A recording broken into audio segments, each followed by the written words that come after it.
Thank you, Mr. Speaker. Mr. Speaker, it is with tremendous respect that I make the following comments. First, Mr. Speaker, I respect this House, I respect the rules of this House, I respect the Constitution and the standing orders. Mr. Speaker, we have received your communication. Note that we were not aware of the machinations and the schemes that were happening. But Mr. Speaker, I am shocked by yourself.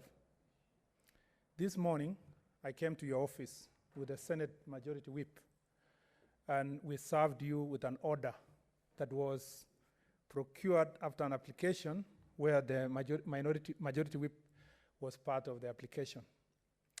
In that application, Mr. Speaker, the court is very express, the tribunal is very express that, Mr. Speaker, it stayed any decision that was going to be made based on the purported coalition agreement between KANU and Jubilee. That is really weighty. Mr. Speaker, when the history of this House will be written, and your time as the second Speaker under the new Constitution, that very decision is going to be very key.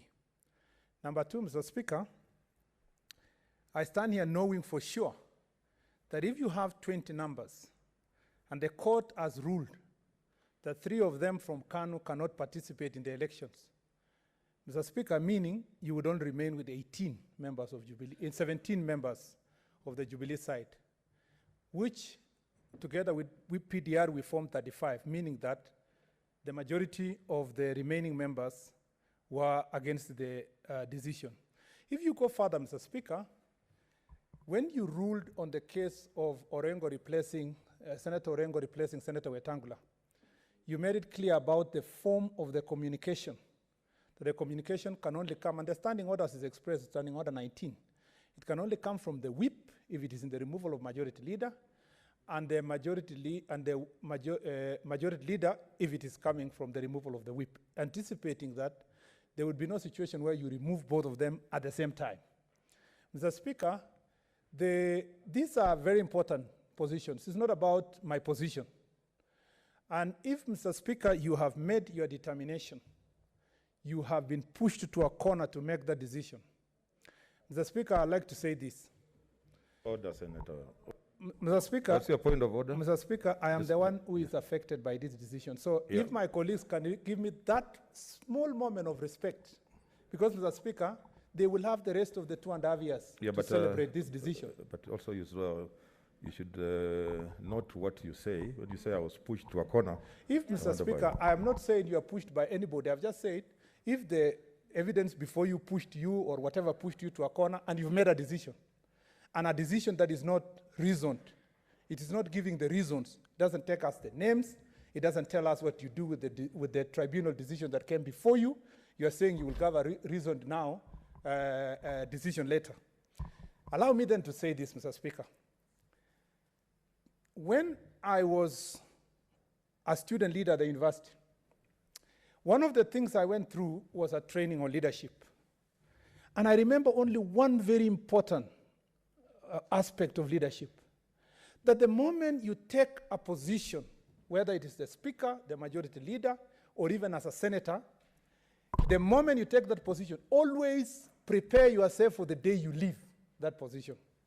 Mr. Speaker, I am not worried and I have no problem not being the majority leader. What was only being defended on this side was the fact that we must follow the rules. Be it as it may, Mr. Speaker, if finally you will disregard the law and make a decision that I'm not going to be the majority leader in this House, what I can only say is that I want to thank my colleagues who voted for me, supported me throughout, and who have continued having faith in me, even amidst a lot of intimidation from the executive. Number two is to thank my staff, about 6 or 7 staff of the office of the majority leader, who will quickly, Mr. Speaker, this afternoon, the only people that are in my mind at the moment, Mr. Speaker, is not me. It's my staff. And I know they've done tremendous job. They have loans. They have commitments to their families. This afternoon, they are going to lose their jobs by a stroke of a political conmanship, Mr. Speaker. So I feel for them. And, Mr. Speaker, I want to say this, that I want to thank them for their support. I will stand by them as a person, I have just started my political life. I have only been 8 years, actually 7 years in politics, Mr. Speaker.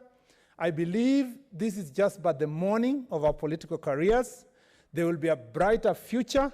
I want to tell them that they should take heart. We will come back and come back big, Mr. Speaker, and they must be able to continue looking forward to that great future. Lastly, Mr. Speaker, I wish during this time of coronavirus that our focus, Mr. Speaker, we were told not even 15 people should meet. Yet we are told that about 20 people met in State House to plot out to remove Murkomen.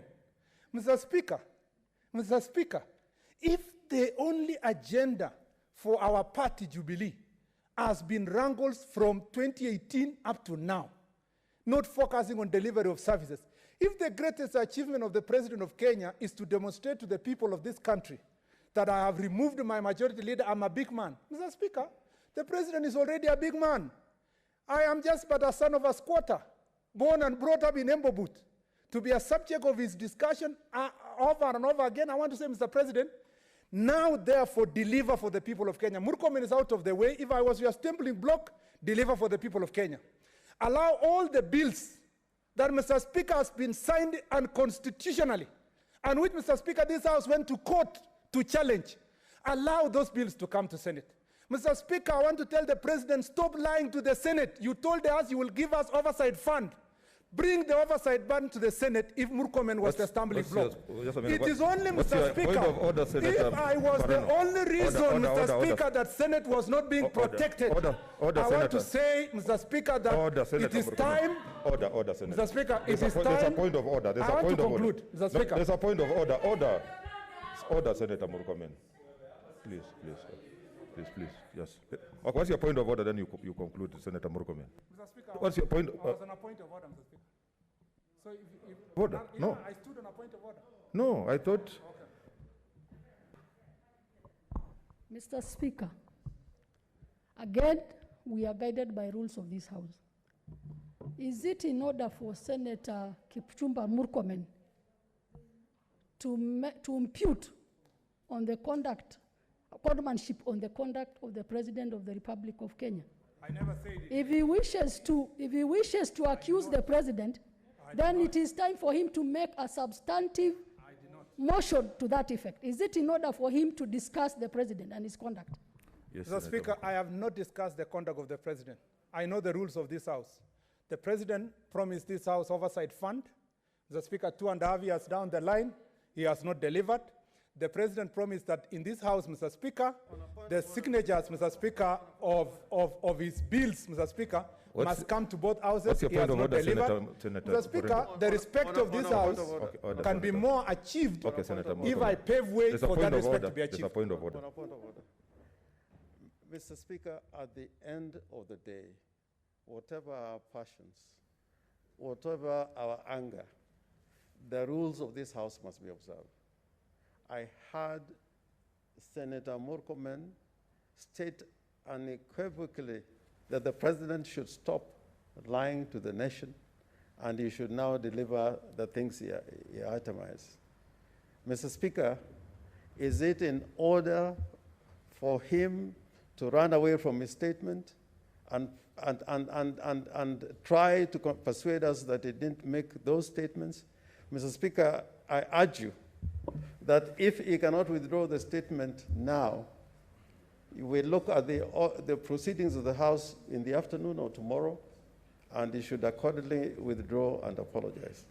Mr. Speaker, I didn't say the President lied. Senator Murkomen, just to inform you, Standing Order 96, contents of speeches, neither the personal conduct of the President nor the conduct of the Speaker or any judge, nor the judicial conduct of any other person performing judicial functions, nor any contact of the head of state or government or the representative in Kenya of any friendly country, or the conduct of the holder of an office whose removal from such office is dependent upon a decision of the Senate shall be referred to adversely, except upon a specific substantive motion of which at least 3 days notice has been given.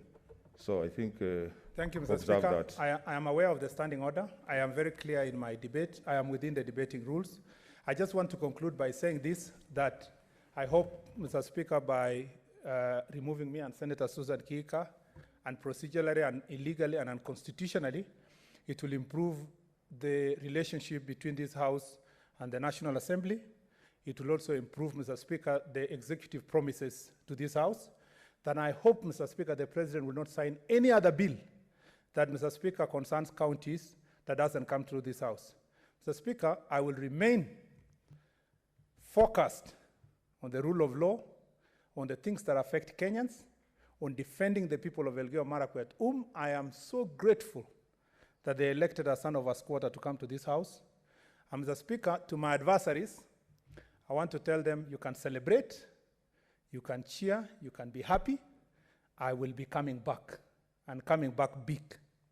And Mr. Speaker, with all those remarks, I just want to say this. I know you will say the conduct of the Speaker is being put in doubt. You are my friend. I've known you for long. You've been a DC in my place. I knew you when you were governor. I moved the motion. I defended you here when Orengo and Wetangula wanted to bring Senate documents against you. Mr. Speaker, this is not your decision. You made this decision under duress and undue influence.